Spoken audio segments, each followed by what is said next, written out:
મારા શાળાનું નામ છે લક્ષ્મીપુરા. આજે હું તમને ચક્કી અને ચક્કાની વાર્તા કહેવાની છું. મારી વિનંતી છે તમે લોકો મારી વાર્તા શાંતિથી સાંભળો. મારી વિનંતી. એક ચક્કી હતી નાની અને એક ચક્કો હતો નાનો. તે ચક્કી કહે ચક્કાને, આપણે બંને ખીચડી બનાવીએ. ચક્કી લાવી ચોખાનો દાણો, ચક્કો લાવ્યો દાળનો દાણો. તે બંને મળીને ખીચડી બનાવી. ચક્કી તો રસોડામાં ગઈ, ચૂલો સળગાવ્યો અને ખીચડી રાંધવા મૂકી. ચક્કીએ ઘડામાં જોયું, પાણી પણ હતું. ચક્કીએ માથે ઘડું મૂક્યું, પાણી પણ ચાલે. પછી ચક્કાને કહેતી ગઈ, ચક્કારાણા ચક્કારાણા, ખીચડી જોજો ખોદાઈ ના જાય.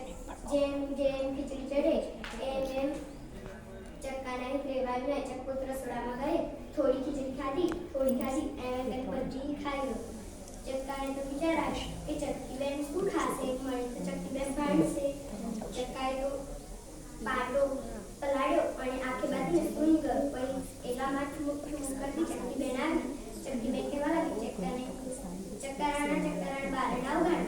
ચક્કો કહેવા લાગ્યો, હું તો આખે પાટો બાંધીને સૂઈ ગયો છું, મતી દરવાજો ખોલીને અંદર આવી જાઉં. ચક્કી કહેવા લાગી, મારા માથે તો ઘડો છું, હું કેમની અંદર આવીશ. ચક્કો કહેવા લાગ્યો, અંદર હાથ નાખીને સાકર ખોલીને અંદર આવી જાઉં.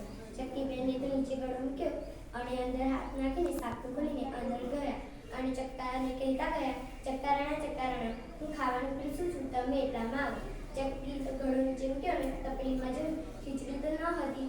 ચક્કી કહેવા લાગી, ચક્કારાણા ચક્કારાણા, આપણી ખીચડી ક્યાં ગઈ. ચક્કો કહેવા લાગ્યો, હું તો આખે પાટોમાં સૂઈ ગયો હતો, લગભગ રાજાનો કાર્ય વિખવાઈને ખાઈ ગયો હશે. ચક્કી તો ઉડતી ઉડતી રાજાના દરબારમાં પહોંચી અને રાજાને કહેવા લાગી, રાજા રાજા, તમારો કાર્યપુત્રને મારી ખીચડી ખાઈ ગયો છે. રાજા કહેવા લાગ્યો, મારા કાર્યપુત્રને સરસ મજા પકવાન મળે છે, તારા ઘરે આમને કેમ ખાઈ ગયા.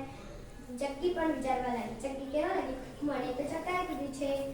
રાજા પણ વિચારવા લાગ્યો. રાજાએ સૈનિકોને કહ્યું, જાઓ કાર્યપુત્રને લેતા. સૈનિકો કાર્યપુત્રને લાવ્યા અને રાજાએ પૂછ્યું, કાર્યપુત્રા, તે ચક્કીની ખીચડી ખાધી હતી. કાર્યપુત્ર કહેવા લાગ્યો, ના ના. પછી રાજા કહે કે જાઓ ચક્કાને પણ લેતા. સૈનિકો ચક્કાને પણ લેવા ગયા. ચક્કાની તો બે પાંખ પકડીને તેમના સામે લાવ્યા રાજાને. રાજા તો લાલચોળ ગુસ્સે થઈને મોટા અવાજે પૂછ્યું, ચક્કા તે ચક્કીની ખીચડી ખાધી હતી. ચક્કો કહેવા લાગ્યો, ના ના. રાજાને તે ઉપાય આવ્યો. સૈનિકોને કીધું, આ બેના પેટ ચીરો, જેમાંથી ખીચડી નીકળશે એને ખાધી હશે. રાજા કહેવા લાગ્યો કે આ બેના પેટ ચીરો. પછી સૈનિકો કહેવા લાગે સામ. પછી ચક્કો તો ધ્રુજવા લાગ્યો. પછી ચક્કો કહેવા લાગ્યો, રાજા રાજા, ચક્કીની ખીચડી મેં ખાધી હતી, મને માફ કરી દેજો. રાજા કહેવા લાગ્યો, જુઠ્ઠું કેમ બોલ્યો ચક્કા. ચક્કો કહેવા લાગ્યો, મને ચક્કી ભાંડશે એટલા માટે હું જુઠ્ઠો બોલ્યો. રાજા કીધી સૈનિકો, આ ચક્કાને સજા મળવી જોઈએ.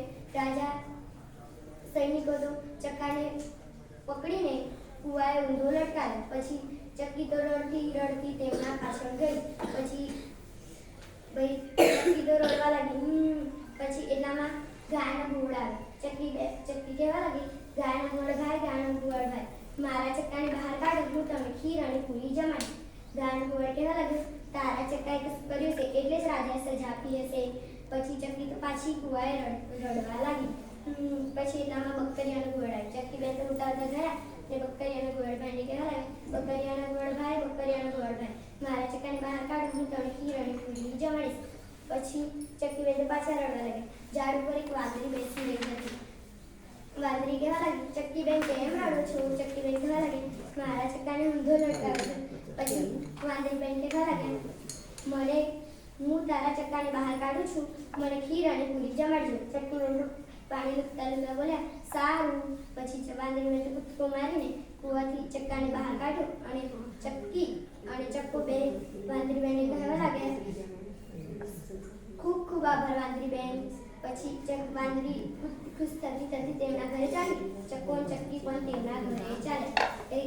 ચક્કી તો સવારે વહેલી ઉઠીને રસોડામાં ગઈને ખીર અને પૂરી બનાવવા લાગી. ચક્કો પણ તેની મદદ કરવા લાગ્યો. એટલામાં વાંદરી બેન કૂદતા કૂદતા આવ્યા.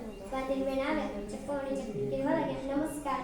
વાંદરી બેન ચક્કી બેન તો રસોડામાં ગયા અને ખીર અને પૂરીની થાળીઓ બનાવવા વાંદરીનું પેટ કેવડું મોટું છે, આ ખીર અને પૂરી બધી ખાઈ જશે. મારા અને ચક્કીબેન હાથમાં તો છું નહીં આવે. પછી ચક્કો તો રસોડામાં ગયો, સોનાનો પાટલો ગરમ કર્યો અને મૂક્યો અને કહેવા લાગ્યો વાંદરીબેન, તમે મારો જીવ બચાવ્યો, આ તમે આ સોનાના પાટલા પર બેસો. વાંદરીબેન તો બેસા અને કહેવા લાગ્યા ખીર અને પૂરી ખાધી નહીં બળી ગઈ. પછી ચક્કીબેન ગુસ્સે થઈને કહેવા લાગ્યા, ચક્કા તને શરમ આવી જાય. વાંદરીબેને તારો જીવ બચાવ્યો, તેને એમને બાળી દીધી ક્યાં? વાંદરીબેન તો ચક્કો તો કહેવા લાગ્યો, વાંદરીબેન મને માફ કરી દેજો. વાંદરીબેન કહેવા લાગ્યા, નાની ગલતીઓ તો આપણા થાય ગઈ. પછી ચક્કીબેન તો રસોડામાં ગયા અને આસન લાવ્યા, પાંદડા અને ત્રણેય જણા મળીને ભોજન કરવા માંડ્યા. આ બાળ મિત્રો, આ વાર્તા પરથી આપણે શીખવા મળે છે ઘર આવેલા મહેમાનનું અપમાન કરવું જોઈએ નહીં, જુઠ્ઠું પણ બોલવું જોઈએ નહીં, આપણે પણ ચક્કાના જેમ સજા મળે.